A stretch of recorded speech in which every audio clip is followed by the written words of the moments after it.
जैसे मैंने कल कहा था कि काम करने पे लग गए तो काम ही करना, यही कहो। सत्य गुण पे थे असल में बहुत पहले, तमोगुण की ओर गए, क्योंकि हम लोग अब डेवलपिंग बन गए हैं तो अब रजोगुण पे आ गए। जब हम रजोगुण पे आ गए हैं तो मकाने बनाने हैं, बड़े बड़े महल खड़े करने हैं, कारखाने खोलने हैं, देश में बहुत सा प्लास्टिक लाना चाहिए। अभी थाली में खाना खा रहे हैं, फिर प्लास्टिक में खाएंगे, बाद में पेपर में खाएंगे। डेवलपमेंट हम लोग जो कर रहे हैं अपना,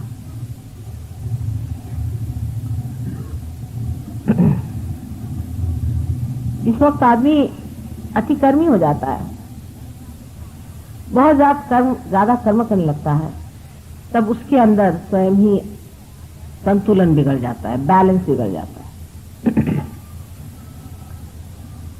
उसकी एक विचित्र सी व्यवस्था अपने कुंडलिनी योग में बनाई हुई, जो स्वाधिष्ठान चक्र कुंडलिनी में रखकर मार्ग में है, जिस चक्र से कुंडलिनी गुजरती है, जिस चक्र के कारण सारी सृष्टि की निर्मिति हुई, आकाश के ग्रह गोल सारे तारे जिस चक्र के मारे इस संसार में आए, उस चक्र का सार हमारे भी अंदर पेट में है। यह चक्र नाभि चक्र से निकल के और उसके चारों तरफ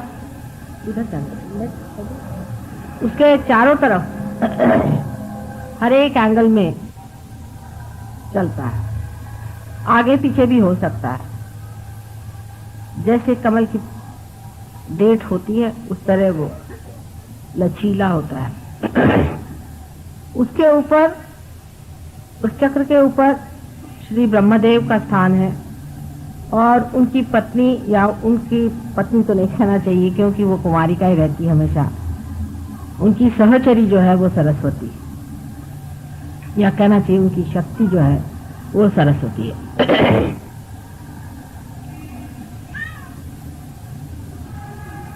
इस चक्र को मनुष्य के अंदर भी हम लोग बाहर से देख सकते हैं। इसे आंख से हम नहीं देख सकते, लेकिन इसका जो जड़ रूप है, इसका जो ग्रोस रूप है, उसे डॉक्टर लोग आयोटिक प्लेक्सस कहते हैं। इस चक्र में 6 पंखुड़ियां हैं, उसी प्रकार आयोटिक प्लेक्सस में भी 6 सब प्लेक्सस हैं। लेकिन डॉक्टर लोग इस बात को नहीं मानेंगे जब मैं कहूंगी कि इस चक्र का मुख्य कार्य ये होता है कि पेट में जो मेद है, जो फैट है, उसको मेंदु माने अपने मग्स जिसे कहते हैं, या जिसे आप ब्रेन कहते हैं, उस ब्रेन के सेल्स का रिप्लेसमेंट करना। यहाँ का जो मेद है, जो फैट है, उसको इवॉल्व करके, उसकी उत्क्रांति करके, उसको इस योग्य कराना कि वो अपने ब्रेन का सेल बन जाए।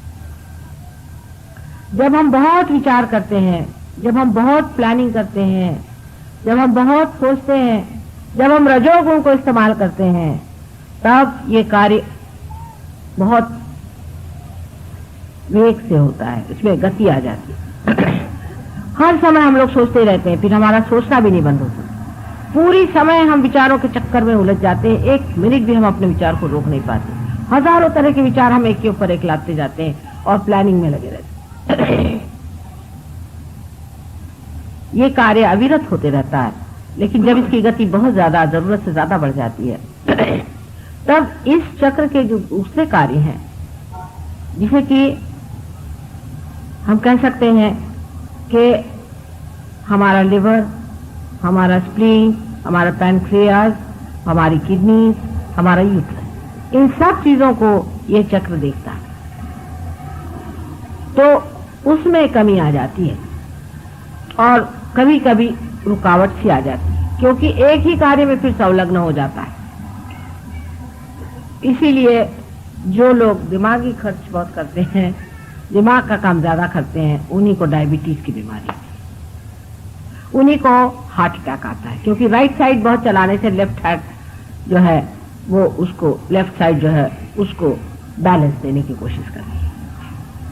बहुत आदमी जब काम करता है तो आश्चर्य की बात है कि अगर आप शारीरिक श्रम कर रहे हैं, फिजिकल लेबर कर रहे हैं, तो आपका हार्ट तो नहीं पकड़ना चाहिए, क्योंकि हार्ट तो इमोशनल चीज है, हार्ट तो इमोशन से चलता है। लेकिन बैलेंस के लिए हार्ट अटैक आ जाता है और आपका शरीर आपको इशारा देता है कि आप देखो बेटे जरा काम धीरे करो, फिर बिस्तर पे ले जाता है।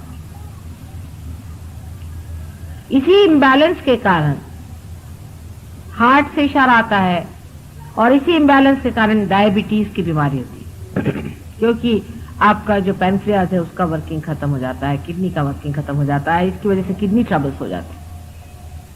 यूट्रस में इतनी परेशानी हो जाती कि ऐसे औरतों को बच्चे नहीं हो सकते, बांझ हो जाते। ये सारे इम्बैलेंस के कारण आता है और मेडिकल साइंस में इम्बैलेंस की कोई भी बातचीत नहीं।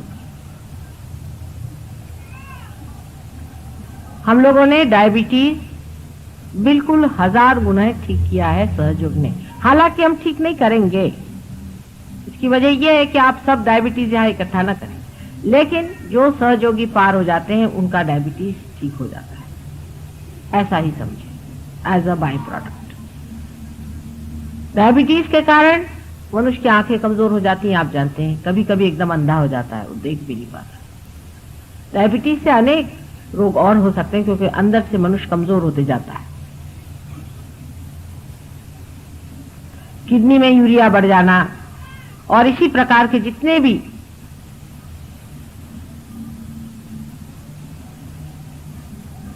लेफ्ट साइड की बीमारियां हैं वो राइट साइड के अतिक्रम से होती है।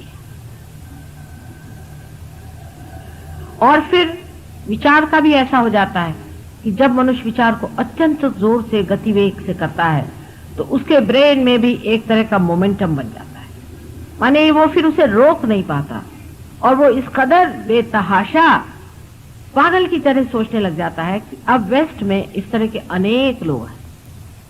इसीलिए जहां पर कि रजोगुण अतिशय पे पहुंच गया, जहां रजोगुण बिल्कुल उसके अंतिम एक्सट्रीम पे पहुंच गया, वहां पर लोग अब ड्रग्स लेने लग गए।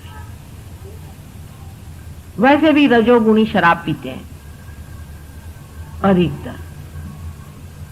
रजोगुणी इसलिए शराब पीते हैं क्योंकि उनको लगता है इससे कुछ बैलेंस आता है, एस्केप है।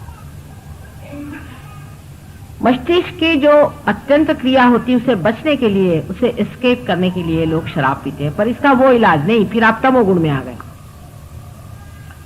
और जितने अति से आप दूसरी अति पे पहुंच जाइए तो फिर उतनी ही अति से आप फिर उसी अति पर पेंडुलम के जैसे दौड़ते रहिए। एक अतिशयता अगर आपने ले ली तो आप दूसरे अतिशयता पे पहुंचते हैं। तो जब आपने अतिशय एक तरह से नशा चढ़ा लिया काम करने का, अति काम करने का, तो उन देशों में जहां की अत्यंत ज्यादा प्लानिंग हो गई, हर एक चीज जहां पर बिल्कुल रजोगुण की अति हो गई है, वहां अब आपको यंग लड़कों में 30 साल के नीचे बच्चों में, या समझ लीजिए 35 साल के नीचे लोगों में आपको 100 में 2 या 3 ऐसे मिलेंगे जिन्होंने ड्रग्स अभी तक चखी नहीं। सोचिए आप, सोचिए कितनी हद हो गई वहां पे। और कम से कम 30% लोग वहां ऐसे हैं जो रेगुलरली, इसमें के रेगुलरली जिसको कहते हैं ड्रग्स लेते हैं। 13 साल की उम्र से लोग वहां ड्रग्स लेना शुरू कर दिए। ये स्केप हो गया शुरू। ये नेचुरल है, क्योंकि जब आप इस कदर परेशान हो जाएं अपने विचारों से कि आप जी नहीं सकते हैं, तो कहीं ना कहीं अपने से भागिएगा, आप अपने को देख भी नहीं पाएगा, आप अपने को फेस नहीं कर सकते। उसके साथ फिर और भी चीजें जुड़ती जाती हैं।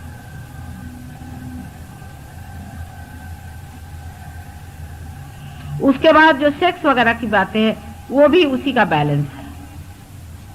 किसी भी अतिशयता पे जाने पर दूसरी अतिशयता जीवित हो जाती है और वो इतनी बुरी तरह से आपको खींचती है कि फिर वो उधर की अर्चित रहता, फिर आपको दूसरी साइड में फेंकते रहते हैं।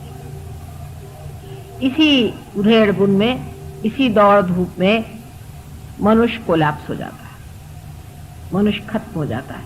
और इसीलिए वहां पर इस कदर आत्महत्याएं हो रही हैं। और लोग समझते नहीं कि जहां इतना एफ्लुएंस आ गया, जहां इतनी सुबत्ता आ गई, वहां लोग क्यों मर रहे हैं। उनके बच्चे हैं, वो अपने माँ बाप को छोटी उम्र में छोड़ देते हैं। बुढ़े लोग अनाथालय में पड़े हुए हैं, छोटे बच्चे अनाथ बने हैं। शादियां एक एक आदमी 10-10 बार करता है, उसमें भी इतनी विकृति। मैंने कल आपसे बताया कि कितने विकृत हो गए, यानी उनकी विकृति की हद हो गई।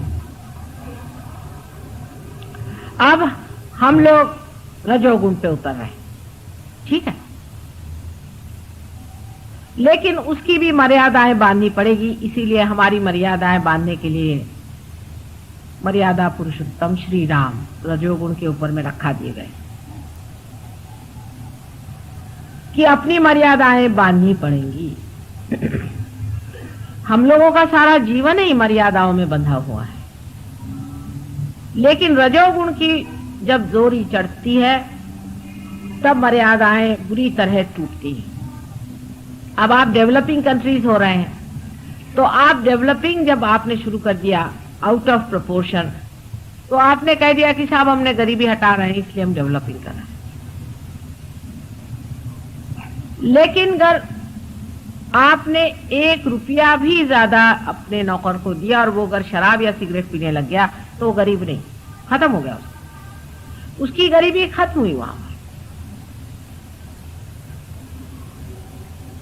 जब मनुष्य किसी भी व्यसन में पड़ता है तो सोच लेना चाहिए कि वो अब गरीब नहीं रह गया। व्यसनाधीन तभी आदमी होगा कि जब उसके पास थोड़ा एक्स्ट्रा पैसा होगा। इसका मतलब ये नहीं कि किसी को गरीब रखा जाए, ये मैं नहीं कह रही। इसका मतलब ये है कि जब तक मनुष्य के अंदर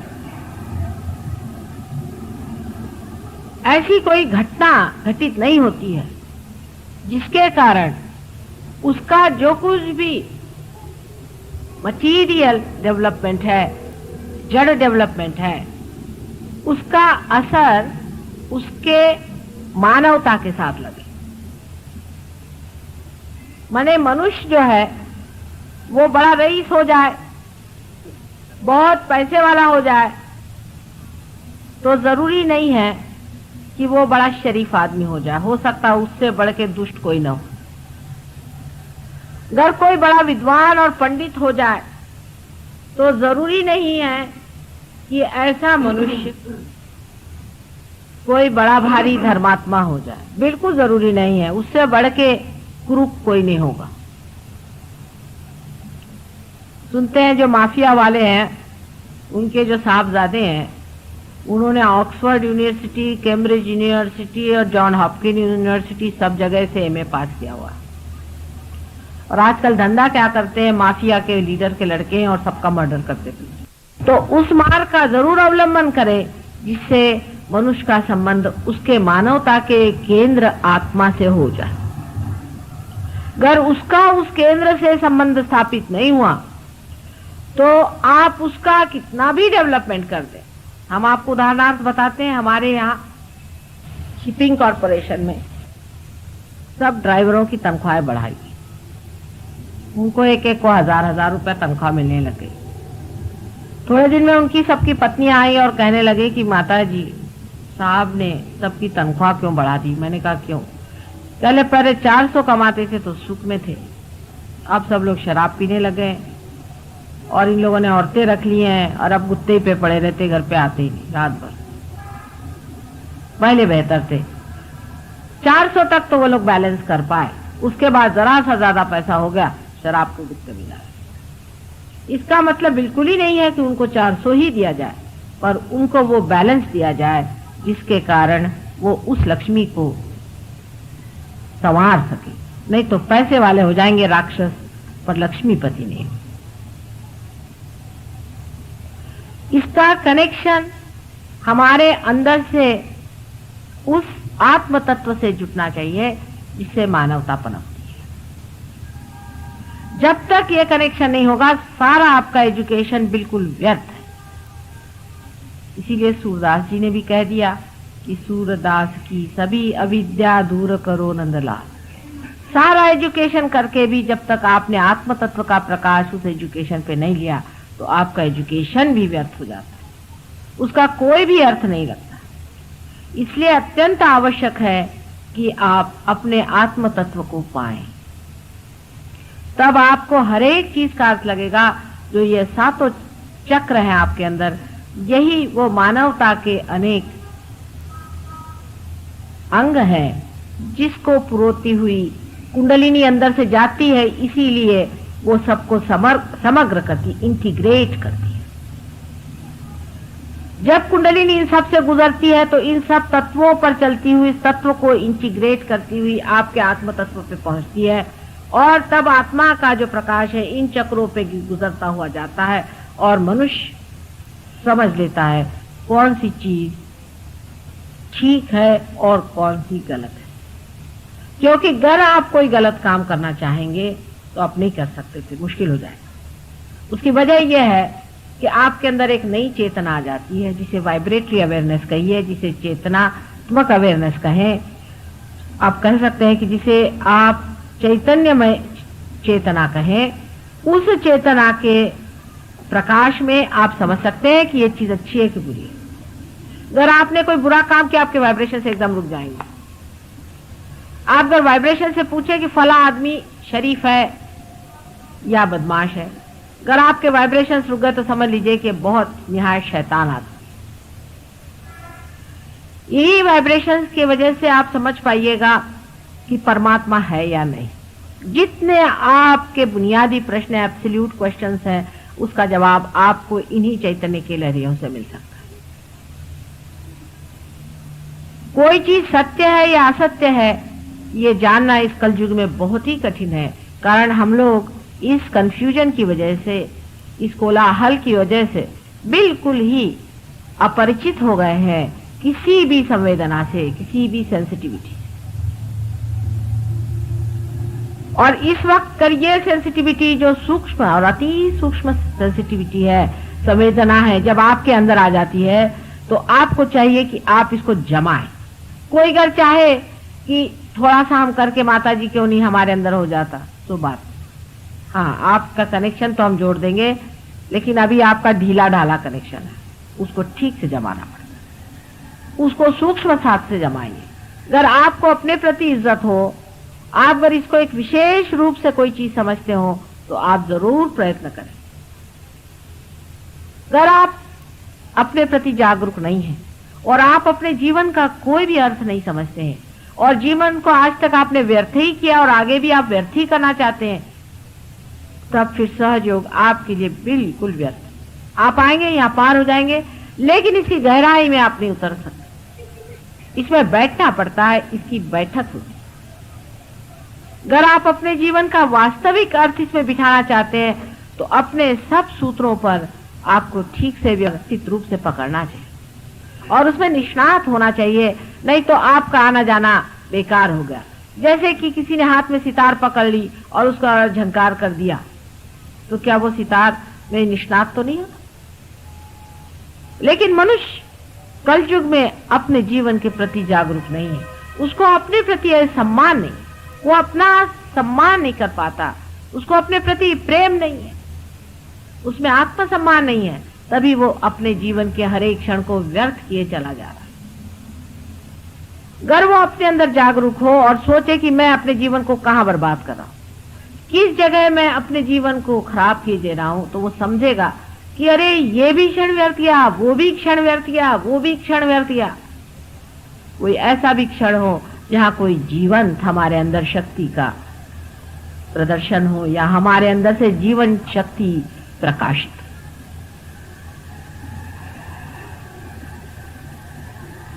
यही स्वार्थ है, स्व का अर्थ खोज लेना ही स्वार्थ है, बाकी सब जो है ये माया का खेल। मनुष्य सोचता है कि इसमें स्वार्थ मिलेगा, उसमें स्वार्थ है, उसमें स्वार्थ है, लेकिन अगर मिलता होता तो कहीं चिपक के रह जाता। कहीं भी स्वार्थ नहीं मिलने वाला। स्वार्थ स्व का अर्थ समझने से ही स्वार्थ घटित हो सकता है, और इसलिए स्व का सिर्फ अर्थ ही नहीं समझना है, उसमें एकाकार होना है। इसी को हम मेडिकल टर्मिनोलॉजी में ऐसा कहेंगे कि पैरासिम्पैथेटिक नर्वस सिस्टम पे कंट्रोल आ जाना चाहिए। अब डॉक्टर कहेंगे ये तो कैसे हो सकता है? हाँ, इन लोगों से नहीं हो सकता, डॉक्टरी से नहीं हो सकता है, किसी भी विद्वान से नहीं हो सकता, किसी पढ़ने लिखने से नहीं हो सकता, न योगे न सांख्य न किसी भी चीज से नहीं हो सकता। ये पहले ही कह दिया, अरे कितने वर्षों पहले से कह दिया, हजारों वर्षों पहले से कह दिया कि इससे नहीं हो सकता है। इसमें माँ की कृपा चाहिए। ठीक है,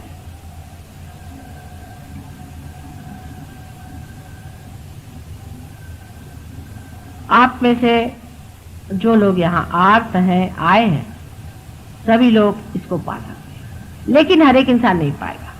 ये भी बात मैं कहूँ, हर एक नहीं पाएगा। कल साहब एक साहब आए, वो नहीं पाए तो बहुत मेरे पे बिगड़े। उन्होंने जाके बाहर तमाशा किया, चिल्लाने लगे कि ये सब झूठा प्रोपेगेंडा चल रहा है और ऐसा है और वैसा है। उन्होंने बड़े तूफान मचा दिए। जब वो आए थे तभी मैंने उनको पहले अपने पास बुलाया। मैंने कहा बेटे तुम यहाँ आओ। एक तो उनको कोई बीमारी है गंदी अंदर में, और उनके अंदर में भूत बाधा भी काफी थी। तो पहले मैंने बुला कर उनसे कहा तुम ठंडे बैठे रहना जरा, नहीं तो परेशान हो जाओ। लेकिन वो विचलित हो गए और बहुत चिल्लाना चीखना शुरू कर। कुंडलिनी बहुत लोगों का कहना है कि जागरूक होती है तो कूदना पड़ता है और नाचना पड़ता है और फलाना होता है, ढिकाना होता है। जो चीज आप कर सकते हैं वो कुंडलिनी नहीं हो सकती। सीधा हिसाब, आप नाच सकते हैं आप चाहे तो। एक आदमी है वो नाच रहा है, समझ लीजिए अपने आप से नाच रहा है, किसी वजह से भी नाच रहा है, तो आप कैसे जानिएगा कि ये कुंडलिनी है? क्योंकि कोई भी आदमी नाच सकता है, सीधा हिसाब है। कोई आदमी चिल्ला रहा है, कोई भी आदमी, दूसरा भी आदमी चिल्ला सकता है, चाहे उसकी कुंडलिनी जागृत हो चाहे नहीं। ये तो सभी कुछ आप कर सकते हैं। कुंडलिनी का स्पंदन आप नहीं दिखा सकते। आप अपनी आंख से देखिएगा कि कुंडलिनी त्रिकोणाकार अस्थि में स्पंदित होगी या कहीं साइड में स्पंदित होगी। आप अपने आंख से देख सकते हैं, ये आप नहीं कर सकते कि एक किसी पोर्शन में ही पल्सेशन शुरू हो जाए, दर दर दर दर दर दर। ये तो आप नहीं कर सकते, कोई करके दिखा दे। पर कोई भी चाहे नाच सकता है, कोई भी चाहे कूद सकता है, चीख सकता है। तो आप ये कहिएगा तो अकस्मात कोई अगर चीखने लग जाए और चिल्लाने लग जाए और कूदने लग जाए तो क्या होगा? तो उसका सीधा नाम है उनको भूत बाधा हो गई। जब भी किसी को भूत बाधा होती तो वो ऐसे ही करता, उसके अंदर कोई और आदमी आने की वजह से वो आदमी चिल्लाने लगता है, चीखने लगता है, कुछ भी करने लगता है। कल हमारे बीच एक साहब आए थे, मैंने आपसे बताया था कि वो पूरा हठ योग का व्यायाम मेरे सामने करते, पूरा, यहाँ तक कि मैंने उनसे यहाँ आना बंद कर दिया कि मुझे लगा अब इनकी अतड़ियां पूरी बाहर निकल आएंगी, उसको भी ये छोड़ेंगे नहीं। और वो अविरत करते थे, बगैर किसी एफर्ट के करते थे। उन्होंने कभी हठ योग नहीं सीखा।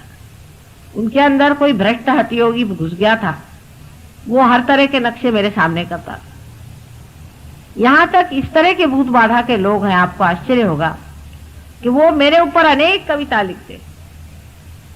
शुरू में जब सहयोग शुरू किया था तो बंबई में एक नौकरानी जो कि बर्तन मांजती, जिसे घाटिन कहते हैं, उसने आते ही बड़े जोर जोर से श्लोक गाने शुरू कर दिए और 15 श्लोक देवी महात्मा के मेरे सामने गाए और एकदम पुरुष के जैसे खड़े संस्कृत में इस तरह से सुनाया कि लोग दंग हो गए कि संस्कृत में इस कदर पांडित्य इस नौकरानी में कहां से आ गया। ये इतने बड़े बड़े देवी के श्लोक कैसे सुना रही, बड़े आश्चर्यचकित हो। उसकी वजह यह थी कि उसके अंदर एक पंडित आ गए थे और वो श्लोक सुना रहे थे। मैंने उन पंडित साहब से कहा, बंधन देके मैंने कहा आप जाइए यहाँ से, आप इस औरत में आकर क्यों इतनी परेशान कर रहे हैं मुझे यहाँ पर। उसने कहा माँ मैं कब आऊंगा, फिर मैं कब पैदा होऊंगा, फिर मैं तुम्हारे कब गुणगान गाऊंगा, इसीलिए मैं यहाँ चला आया। और वहां और भी बहुत से हमारे सहयोगी थे, उन्होंने बात की। मार्कंडेय से लेकर के उससे भी अनादिकाल से लोगों ने बताया कि भूत पिशाच आदि सब चिपक जाती है। जितने भी मेंटल डिजीज हैं, ईएसपी हैं, पहले से किसी की खबर आ जानी, ये सब कर्ण पिशाच चादी वगैरह बारों में अपने शास्त्रों में अनेक कुछ लिखा हुआ है। लेकिन हम तो हिंदी भी नहीं पढ़ते, कि संस्कृत तो बहुत दूर की रह गई। वो तो भाषा इंग्लिश लोगों की हो गई। अब हम लोग तो इंग्लिश पढ़ते हैं। हमारे शास्त्रों में सब कुछ लिखा हुआ कि इस तरह की चीजें घटित होती हैं और उससे मनुष्य बहुत दुखी हो जाता है। कुछ कुछ लोग हैं अपने को बड़े बड़े लोहे के हुक्स में अटका लेते हैं और पेड़ों पे लटका के दिखाते हैं। ये खासकर आदिवासियों में तो बहुत ये प्रथाएं चलती है। अजीब अजीब तरह की चीजें, बिल्कुल आग जला के उसके अंदर चलना। भूत विद्या अफ्रीका में भी बहुत तरह तरह की होती है। हर एक देश में अजीब अजीब तरह की भूत विद्याएं होती है। तो मनुष्य सोचेगा कि इसमें तो कोई विशेष चीज हो ही गई कि ये भाई आग में चल दिए। इस प्रकार अनेक तरह की चीजें इस देश में पहले होती रही हैं और अब उन देशों में हो रही हैं जहां रजोगुण अति पे पहुंच गए। रजोगुण अति पे पहुंचते साथ आपके देश से अनेक भूत विद्या वाले एक्सपर्ट्स वहां पहुंच गए। सबको मेस्मराइज करना शुरू कर दिया। सब पे उन्होंने छाप डाल दी। लाखों रुपया, करोड़ों रुपया उन्होंने बनाया, बड़ी बड़ी जगह बनाई।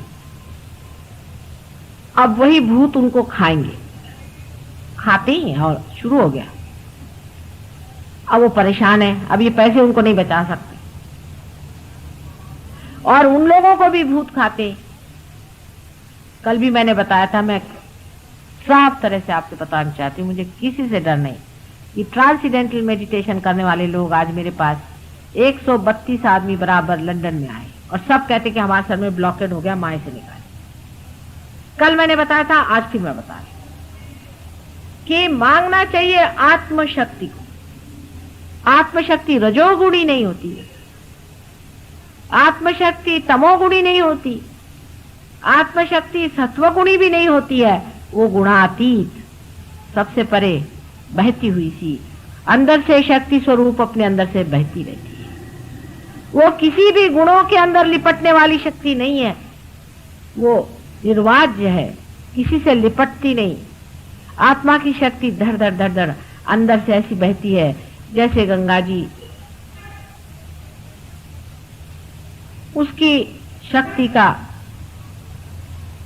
उस शक्ति के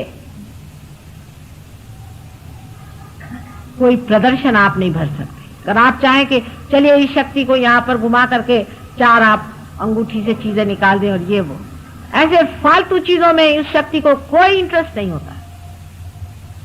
अंगूठी शंगूठी होती क्या चीजें हैं, पैर के धूल के बराबर भी नहीं है। ये सब आपका टेंशन खराब करने की बात है। सिर्फ सत्व गुण में रहने से, मध्यम का रहने से, मध्यम स्थिति में रहने से मनुष्य गुणातीत हो सकता है। क्योंकि इसकी जो गति है, ये मध्यम में जो लाइन है जिसे आप देख रहे हैं, जिसे सुषुम्ना नाड़ी कहते हैं, उसी से उसकी गति थी और उसी से वो आदमी ऊपर उठता है। कुंडलिनी सुव्यवस्थित ऊपर उसका उठाने वाला चाहिए। कुंडलिनी बराबर अपने रास्ते से उठ करके ब्रह्मरंध्र को छेद देती है, उसका जानकार चाहिए।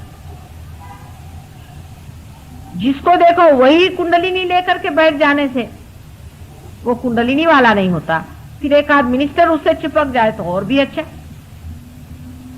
कोई मिनिस्टर हो जाने से कोई कुंडलिनी का बड़ा भारी वो लाट साहब नहीं हो सकता। कबीरदास कहाँ के मिनिस्टर थे? कितनी पढ़ाई की थी कबीरदास जी? कौन से यूनिवर्सिटी स्कूल में पढ़े थे वो? तुकाराम कौन सी यूनिवर्सिटी स्कूल में पढ़े थे? कहाँ के वो मिनिस्टर थे? कहाँ के राजा थे वो? इतना ज्ञान कहाँ से पाया? ज्ञानेश्वर कहाँ के पढ़े लिखे थे? कहाँ उन्होंने इतना ज्ञान पाया? कौन सी पाठशाला में गए थे वो?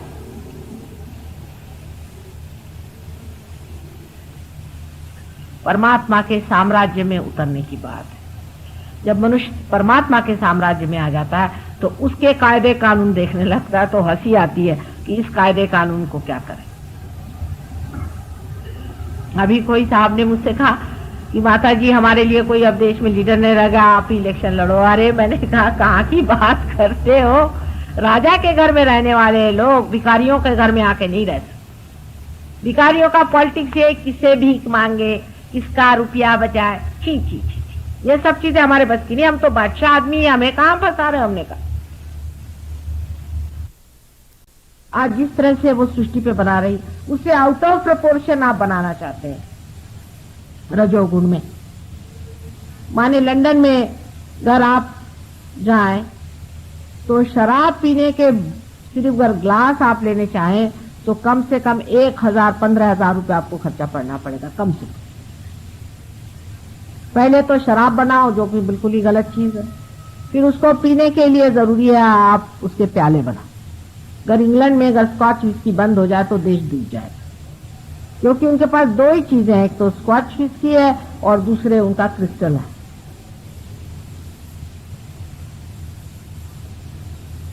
जब मनुष्य बढ़ने लगता है तो वो दूसरों की कमजोरियों पे ही चलता है। अगर कमजोरी नहीं हो तो आदमी को क्या दरकार होगी चीजों की,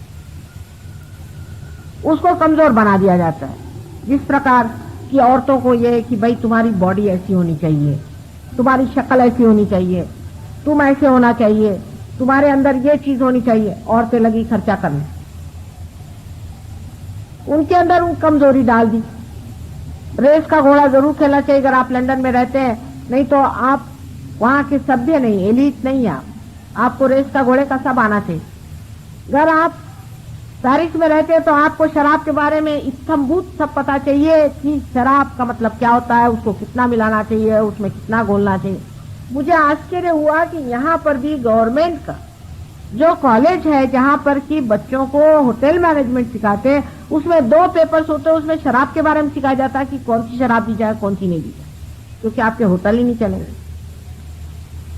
होटल में अगर ये शराब नहीं पिएंगे तो वो रहेंगे ही नहीं, तो पैसा कैसे है।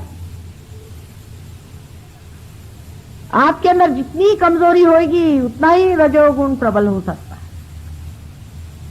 अगर आप 2 ही 4 कपड़ों में रह लेते हैं और मस्ती में रहते हैं तो इनके कपड़ों की मिलें कैसी चलेंगी। अगर आप सादगी से रहते हैं तो इन लोगों का व्यापार कैसे चलेगा। अमेरिका अगर जाइए आप तो 50 तरह के हैंडल्स होंगे, यहां तक कि खपरेल जो सर पे होती है वो हजारों तरह की हुई। किसी के बाथरूम में जाए तो पहले पूछ लीजिए कि कौन सा नॉब दबाएं, नहीं तो आप अंदर पहुंचे और देखा खट में। इतना तमाशा करने की क्या जरूरत है। इस कदर आराम पसंदगी, इतना ज्यादा कंफर्ट मनुष्य को क्या जरूरत है कि हर समय वो लोरता रहे, क्योंकि शराब के बाद लोरना जरूरी, लोरने के लिए कंफर्ट जरूरी है, और कंफर्ट जरूरी है उसके लिए हर तरह की चीज, ये कुशन बनना चाहिए, फलाना ठिकाना बनना चाहिए, उसमें वो चीज होना चाहिए। इतनी ज्यादा विद्रूपता है, मैं आपसे कहती हूँ, इतनी अगलीनेस आ गई मनुष्य के अंदर, और उसमें शर्म नहीं आती। उसने बड़े बड़े साइंस बनाए हैं, शराब पिलाने की भी साइंस बनाए हैं।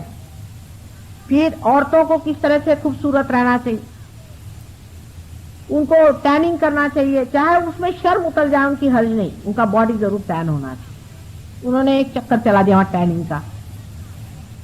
अरे भाई, आपको अगर सूर्य की रोशनी लेनी है तो बदन पे अगर आपके कपड़ा रहे तो कोई फर्क नहीं पड़ने वाला, सूर्य की रोशनी तो आपके अंदर जाती है, लेकिन टैनिंग होना चाहिए। उसलिए इस तरह के नजारे होते हैं कि आप चल नहीं सकते किसी भी सीशोर पे। एक दिन ये सारे सीशोर सुखड़ करके इन सब औरतों को खींच लेगा अपने, तब इनकी अकल ठीक हुई। निर्लज्जता संसार में फैलाना चाहिए, क्योंकि निर्लज्ज नहीं होंगे तो इनके कॉस्मेटिक्स कैसे बिकेंगे। इन्होंने जो जो चीज औरतों को बेवकूफ बनाने के लिए बनाई हुई है वो कैसे लेंगे। अब तो कुछ कुछ जरा सा अपने देश में अकल आ गई औरतों को। पहले तो मैं देखती थी कि यहाँ पर एक डालडा का टिन लगा के औरतें चलती थी, तो मैंने काफी इस पे लेक्चर दिया कि बाबा कम से कम डालडा का टिन कम करो। हील्स पहनेंगी तो इतनी ऊंची ऊंची पहनेंगी, आखिर कोई आप ऊंट बनना चाहते हैं। आप इंसान है, भगवान ने आपको कायदे का बना दिया, किस लिए इतने परेशान। ब्यूटी कॉन्टेस्ट बना रहे हैं, बताइए आप। बिल्कुल अजीब, बहुत ही ज्यादा विकृत और विद्रूप चीज है ये, क्योंकि जब असली रूप होता है तो मनुष्य रूप को देखते ही साथ पूर्णतः संतोष का, ये रूप का लक्षण है कि बस अब रूप का अंत आ गया, इससे आगे रूप नहीं, वही असली रूप होता है। लेकिन ये तो ऐसा रूप है कि अभी चले एक दूसरा देखा, उसके बाद दूसरा बंदर देखा, उसके बाद तीसरा बंदर देखा, बंदरियां ही बंदरियां सब दूर भरी पड़ी है। मैंने कहा यहाँ कोई सती साधी एक भी नहीं है, सब बंदरियां ही हैं जो इसके गर्दन में कूद रहे, उसके गर्दन में कूद रहे, और ऊपर से बड़ा घमंड है उनको कि हम तो बहुत ही ज्यादा वाह वाह वाह एडवांस। जैसी गधापंथी अपने यहाँ की औरतें न करें तो बड़ी मेहरबानी हो जाए। अभी भी इस देश में बहुत देवियां हैं और बड़ी पूजनीय देवियां हैं, इसीलिए आदमियों के कितनी भी गलतियां होने पर भी ये देश रुका हुआ है। आदमी लोग तो सब साहब हो ही गए, उनको तो कोई कुछ कहे नहीं, वो तो अब कहना बहुत मुश्किल हो गया, सब साहब हो गए। अब देसी चीज जो है वो बिल्कुल बदतर है। अगर आप दिल्ली में, मैंने सुना कि आप कहीं जाइए और आप अगर दारू नहीं पीते हैं तो लोग हंसते हैं आपके ऊपर कि साहब अभी तक आप पूरी तरह से बंदर नहीं बने।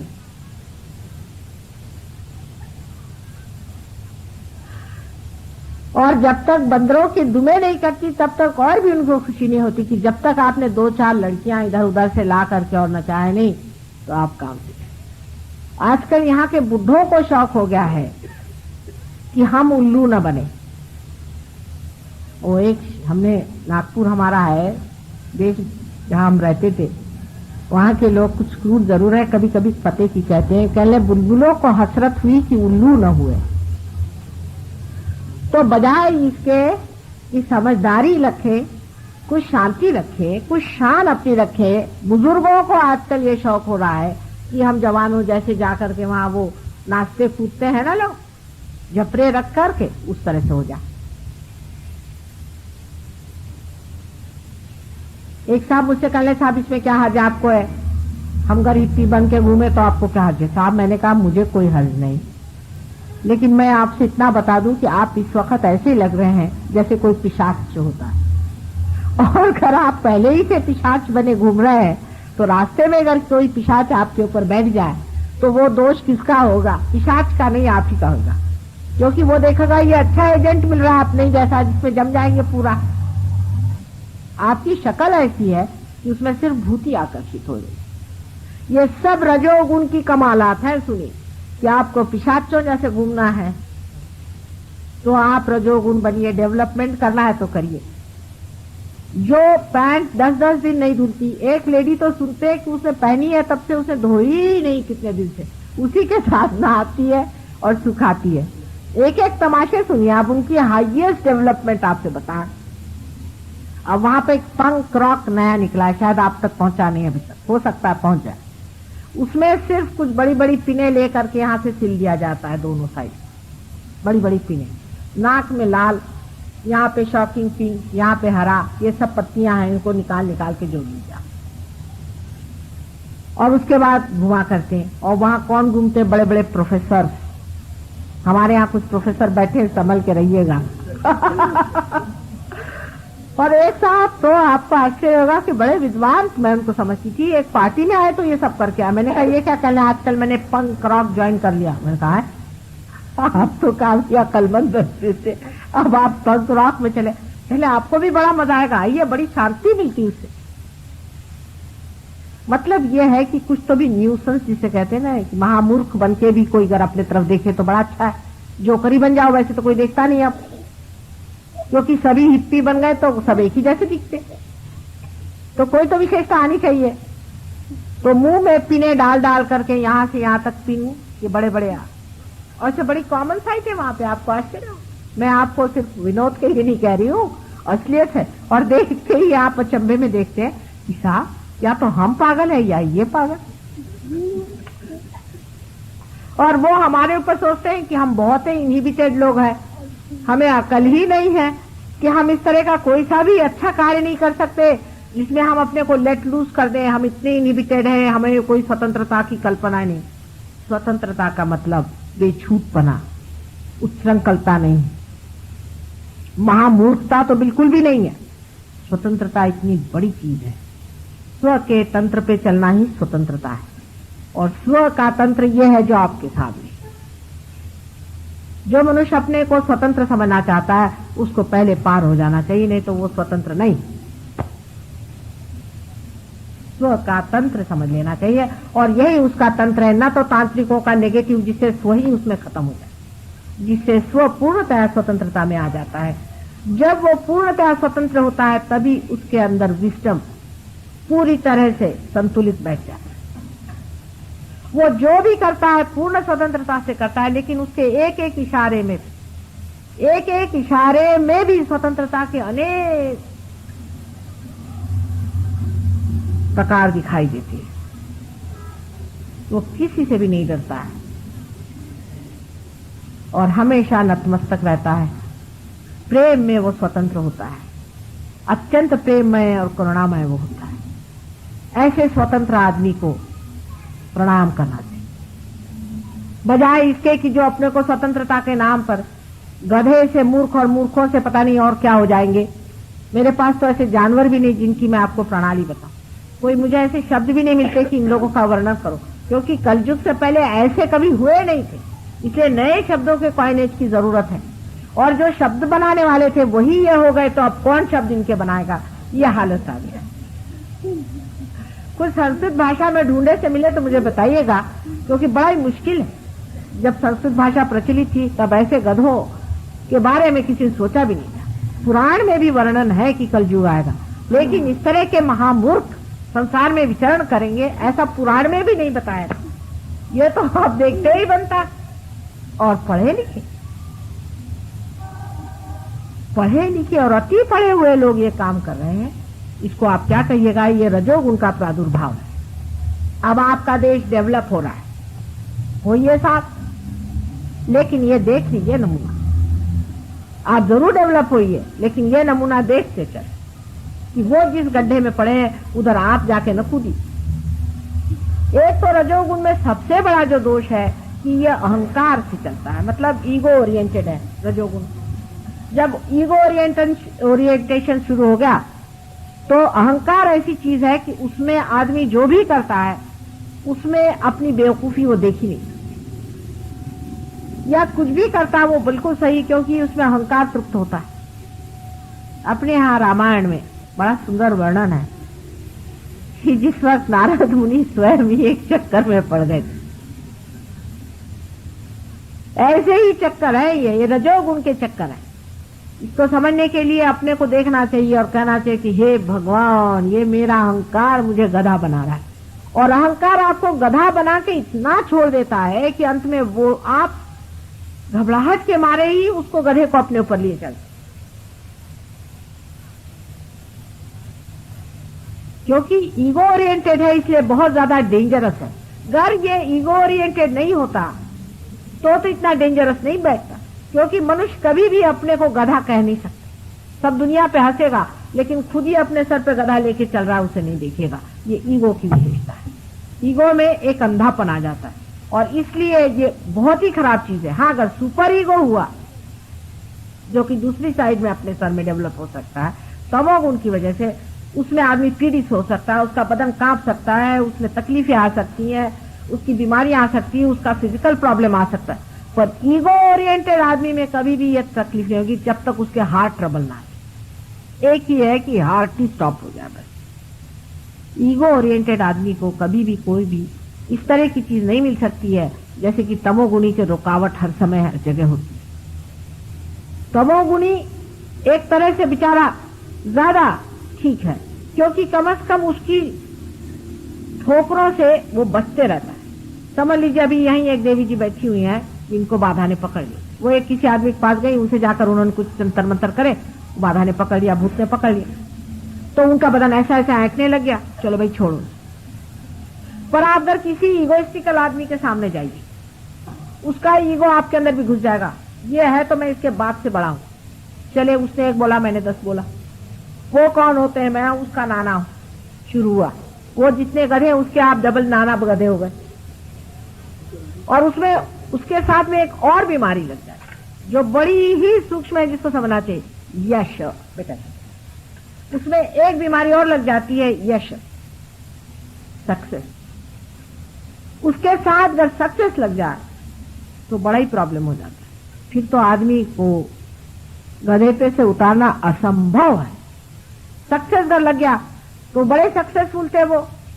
फिर उनके मरने के 30-40 साल बाद निकलता है कि उन्होंने ये गधापंती करी, ये गोबर खाया, ये हालत अपनी खराब की, वो ऐसे थे और वो वैसे थे। तो लोग कहते वो तो ऐसे होंगे नहीं, क्योंकि ईगो में आदमी कुछ भी कर सकता है, कहीं भी जा सकता है, कैसे भी काम कर सकता है।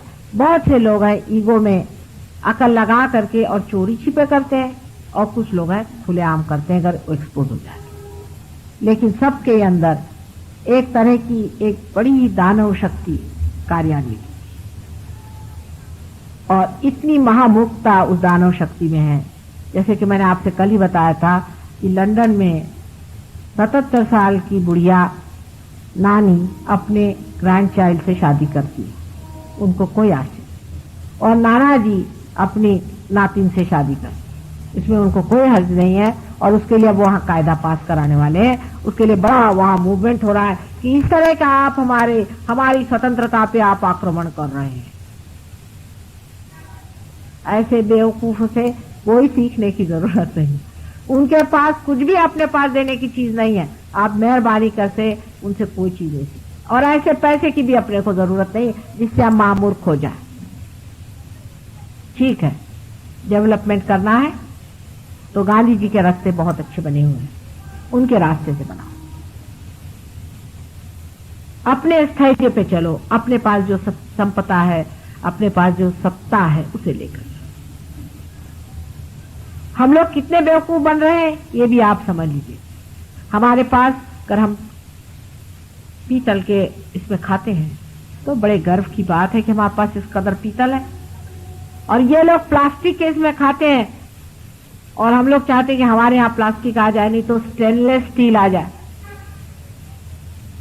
स्टेनलेस स्टील भी कोई खाने की चीज होती है, जिसको कि लोहा कहते हैं। लोहे में लोग खाएंगे ऐसा पहले कहते थे पुराण में।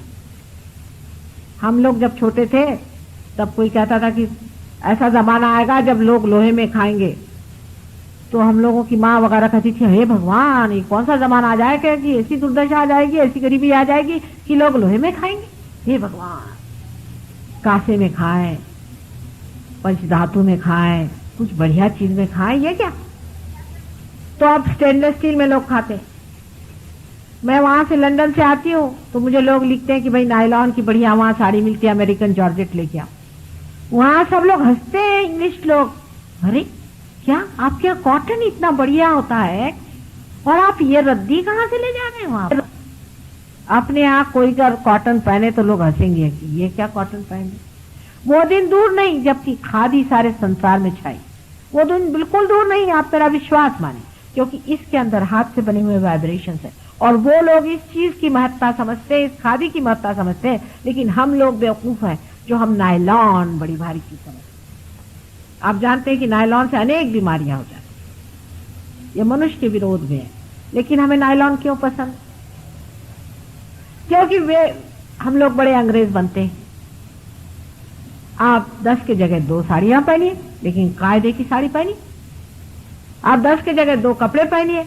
अब अपने यहाँ लोगों को आश्चर्य होता है कि कॉटन से टेरिकॉट महंगा है, उनको बहुत ही आश्चर्य होता है, ऐसे कैसे संभव नहीं है। वहां अगर कॉटन अगर आपको वहां पर 10 पाउंड का मिलता होगा तो टेरिकॉट 2 पाउंड का मिलता है। कोई अगर कॉटन कहीं मिले कि कॉटन मिल रहा है तो लोग दौड़े जाते, कहते उसका फील कितना सुंदर है। हम लोग अभी भी स्त्री पे स्त्री मारे रहते, वो कहते भाई इतना जाना छुट्टी पुटी लोगों से हमारा जी घबराता है, घुटता है, काहे कोई स्त्री करते रहते हो सुबह से शाम तक। अरे अपने मन की भी कोई स्त्री करो। बाहर की झकपकाहट जिसे हम लोग सोचते हैं कि बहुत बड़ी चीज है, उस पर लोग हंसते हैं। अंग्रेज लोग बहुत हंसते हैं। हमारे कुछ इंग्लिश शिष्य आए थे तो कह ले भाई हमें बम्बई ज्यादा पसंद है बनिस्बत दिल्ली के। ठंड में थे ना, तुमने कहा क्यों? कहले यहाँ से एवरीबडी सो वेस्टर्नाइज और इट। मैंने कहा वेस्टर्नाइज हाउ डू से? कहले ये सब लोग सूट झाड़े घूम रहे। उन लोग के समझ में नहीं आई बात, वो इसको समझ नहीं पाते। तो मैंने उनसे कहा तुमको भी इन पे रोब झाड़ना है तो सूट पहन के आना, नहीं तो इन पे रोब नहीं पड़ेगा। जब यूनिवर्सिटी जाना तो सबसे बेस्ट सूट पहन के जाना। अंग्रेज अगर सूट में आया तो उसी के पैर पे हमारा हिंदुस्तानी गिरता है, और ऐसे वैसे नहीं गिरने वाला अगर तुम ऐसे वैसे कपड़े पहन के आओगे। तुम नहीं समझते हो, अभी भी हमारे अंदर वही स्लेविश मेंटालिटी हजारों वर्षों की चली आ रही, वो छूटने नहीं वाली। हमारे जो बाप दादे हो गए वो ये सब पहनते नहीं थे, लेकिन इंसानियत के मादा उनके अंदर बहुत जरूरत से ज्यादा था। एक एक आदमी अगर सोचिए तो लीजेंडरी कहना चाहिए उन लोगों को। क्या लोग थे, एक बार शब्द दे देते थे तो उसी शब्द पे चलने वाले, जिनके बारे में सारे संसार में लोग गुणगान गाते थे कि हिंदुस्तान का आदमी एक होता है तो वो यहाँ के हजारों बेकार लोगों से अच्छा होता है। वही हिंदुस्तान की आज ये दुर्दशा हो, ये रजोगुण की कृपा है। स्वतंत्रता से पहले हम लोग बहुत अच्छे थे, जब गुलाम थे, जब कंधे से कंधे लड़ाए थे और सबसे जाकर के वहां पर सारे संसार के देशों से हमने अपनी स्वतंत्रता की मांग उठाई थी, वो हम लोग अलग थे। और आज रजोगुण के ये गुलामगिरी में हम लोग जो फंसे जा रहे हैं, मटेरियलिज्म के, इस कदर गंदे हम हो रहे हैं, इसको समझने के लिए रजोगुण में उठते वक्त रास्ते में ही सत्वगुण की रेशा है। रुक जाइए, रुक जाइए वहां पर। उनका एक्सट्रीम देखते हुए बीच में आ जाइए। सत्वगुण तभी आता है जब रजोगुण के साथ धर्म चलता है, और धर्म हमारे पेट में, नाभि चक्र में, उसके चारों तरफ होता है। लक्ष्मी का स्थान है। लक्ष्मी रजोगुण की ही सत्वगुणी व्यवस्था है। मैंने आपसे लक्ष्मी के बारे में पहले बताया था, कल भी बताया था कि लक्ष्मी स्वरूप जो मनुष्य होता है उसके एक हाथ से दान, दूसरे हाथ से आश्रय होना चाहिए। वो स्वयं मां स्वरूप होना चाहिए। उसके दो हाथ में कमल के फूल जैसी उसके अंदर सम्मान और उसके अंदर प्रेम की आभा हर समय रहनी चाहिए। जब उसके घर पे दरवाजे पे जाइए तो कहते हैं, आ बेटे कहाँ से आए, कैसे तकलीफ से आए हो, बैठो यहाँ रहो।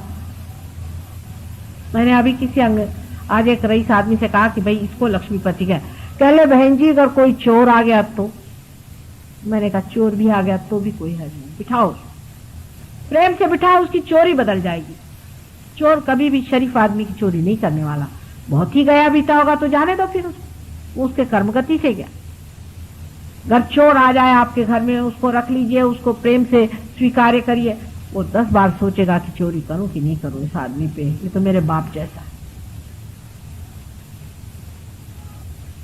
उस आदमी को पैसे वाला कहना चाहिए, न कि उस आदमी को जो दुनिया भर में और सबको ही अपमानित करते फिरता है। जो आदमी हृदय से कमल के जैसा, अत्यंत सुंदर और गुलाबी कमल के जैसा, अत्यंत प्रेममय, भावनापूर्ण, और जिसमें पूरा अपनापन बहता हो, जिसके अंदर भृंगे जैसा भी काला गड़ने वाला प्राणी भी जाकर आराम से सो सकता है, उस आदमी को लक्ष्मीपति अपने यहाँ कहते हैं। लक्ष्मी स्वरूप हुए बगैर ये रजोगुण आपको लाभदायक नहीं होगा। वो यूं ही ट्रस्टी के तरह से जीता है। उसका जो भी पैसा है उससे वो व्यसनाधीन नहीं होता। अपने बच्चों के लिए वो पैसा नहीं छोड़ता, उसको व्यसन में नहीं डालता। उस पैसे का उपयोग वो दुनिया के कल्याण, वो एक ट्रस्टी स्वरूप होता है। शरद चंद्र की एक बड़ी सुंदर कहानी मैंने पढ़ी थी कि कुछ उन्होंने लिखा कि हम लोग कुछ टोले के लड़के एक बड़े भारी धनी के पास पहुंचे। तो जब हम पहुंचे तो उन्होंने कहा कि तुम क्या करना चाहते हो। तो उन्होंने कहा कि हम लोग एक ड्रामा करने चाहते हैं और ऐसा करना चाहते हैं और उसमें हम बहुत मॉडर्न लाइफ दिखाना चाहते हैं और आप हमें कुछ रुपया दीजिए। तो उनका अच्छा बैठो बैठो, बहुत बिठाया। उसके बाद चवन्नी उनको पकड़वा दी। तो ये लड़के बड़े गुस्से हो गए उनसे कि बड़ा ही कंजूस निकला, चवन्नी हमें पकड़वा दी। उसके बाद एक स्त्री आई, बेचारी बड़ी बूढ़ी थी, आई, कहने लगी कि पता नहीं कुछ 50 वर्ष पहले मेरे पति ने आपके पास कुछ रुपया रखा दिया था। उसके बाद हम लोग परदेश चले गए, वहीं मेरे पति की मृत्यु हो गई। तो उनके इसमें एक पत्र मिला, उसमें लिखा था कि उनके पास बहुत रुपया मैं छोड़ के आया हूँ, तो तुम हो सके तो धर्मात्मा है उनके पास चले जाना। कह ले अच्छा पत्र तो दिखाई, पत्र देखा, उसका तारीख देखी, कहले भाई देखो वो कहाँ उनका है, वो निकालो फलानी तारीख को, फलाने साल में और 50 साल पहले की बात, वो सब फाइलें निकलवाओ और बैठे वो वहां देखने के लिए। वो भी बड़े वयोवृद्ध थे, वो भी 75-80 साल के थे, लेकिन बैठे। उसे कहा बहन अभी रुकी रहो, यहीं खाना खाना, यहीं रहना। इत्तफाकन उनको 2-3 घंटे में उसका पता लग गया, 2-3 घंटे में उनको पता लग गया कि ये जो है ये रुपया दिया गया था।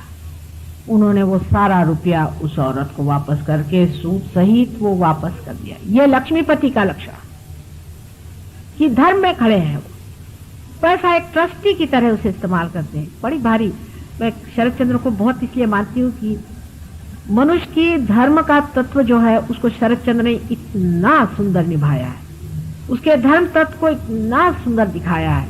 लेकिन हम शरद चंद्र को पढ़ते नहीं, हम तो रजनीश को पढ़ते हैं। रजनीश ये हमारे आजकल के सबसे बड़े हीरो हैं, दड़ियल महाराज और उनके चप्पा गोटी। ये हमारे लिए आजकल सबसे बड़े हीरो साहब हो गए। अपने संस्कृति में कभी भी पैसे वाले की महत्ता नहीं गाई गई, कहीं भी नहीं। हमेशा उसी मनुष्य की गाई गई जो धर्मात्मा है। और आपको भी पता होना चाहिए कि इस देश में आपकी कभी भी महत्ता नहीं गाई जाएगी। आप चाहे कितने भी मंदिर बनवाइए और कितने भी फालतू की चीजें करिए, आपकी तभी महत्ता गाई जाएगी जब आप धर्मात्मा हो। चाहे आपके पास पैसा है, उसको धर्म में लगाइए। और जब आप खर्च करिए तो किसी से कहिए नहीं कि मैंने आपके लिए खर्च किया। देते रहिए, देते रहिए। सिर्फ आप बीच में इसलिए खड़े हुए हैं कि आप देखते रहें कि पैसा जो है वो ठीक जगह पे पहुंच रहा है। कुछ लोग तो इस कदर परमात्मा में लीन हो जाते कि वो ये भी नहीं देखते, कहते जाने दो, जिसे जाता है जाने दो। लेकिन अगर कोई धर्म पुरुष दान करता है तो उसका पैसा कभी भी दुर्व्यवहार में नहीं जाता। दुष्टों का पैसा जरूर दुर्व्यवहार में जाएगा, लेकिन धर्मात्माओं का नहीं जाता।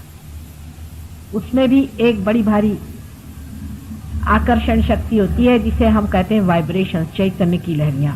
हर एक चीज में चैतन्य की लहरियां होती है। उसका देने वाला और करने वाला होना चाहिए।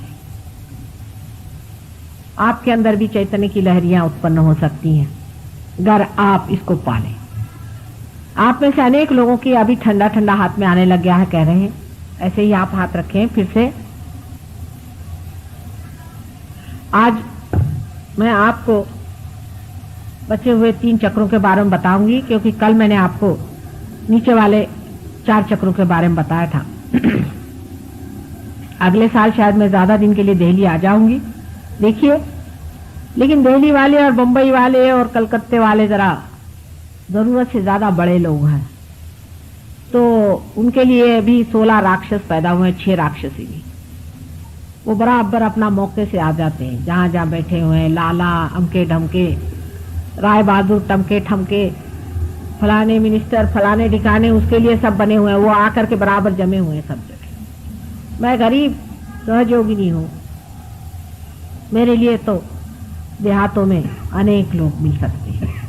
देखिए दिल्ली शहर में कहाँ तक लोग प्रगति करते हैं, कहाँ तक बढ़ते हैं, कहाँ तक सच्चाई को पाते हैं। ज्यादातर लोग तो जो फैशन चल रहा है उसी में चलते हैं। आजकल फैशन है तो हजारों आदमी चले जा रहे हैं। सिर्फ दर्शन के लिए कह ले 25,000 आदमी सिर्फ दर्शन के लिए आए थे। अच्छा, फिर उनका क्या हुआ? कह ले बस दर्शन हो गए। फिर क्या हुआ? कौन सी भलाई हुई? कुछ नहीं, दर्शन हो गए साहब, दर्शन हो गए, मैंने दर्शन हो गए। अरे भाई, कुछ फायदा हुआ? कुछ भला हुआ? कुछ ट्रांसफॉर्मेशन हुआ? कुछ उनमें बदल हुआ कि यूं ही दर्शन ही के लिए गए थे वहां? नहीं साहब, वो तो ऐसा था कि हम तो अंदर जा नहीं सके। वो तो दूसरे जो बड़े बड़े लोग थे वो सब अंदर गए, बाबा जी ने उनको अंगूठियां दी। उसके बाद सब लोग अंगूठियां पहन के प्रफुल्लित होके बाहर आ गए। उसके बाद पता चला सबके हार्ट अटैक्स आए। अंगूठी सहित हार्ट अटैक चल रहे हैं। और उसके बाद पता हुआ अंगूठी भी चोरी हो गई, उनके घर में भी चोरी हो गई। ठीक है, जिसके पास अधिक पैसा है उसको खाने के लिए बहुत सारे तैयार हो गए लोग। आपके पास अगर अधिक पैसा है तो जमुना जी में डाल दीजिए, नहीं तो आपसे भी चिपक जाएंगे, इसलिए बच के रहिए।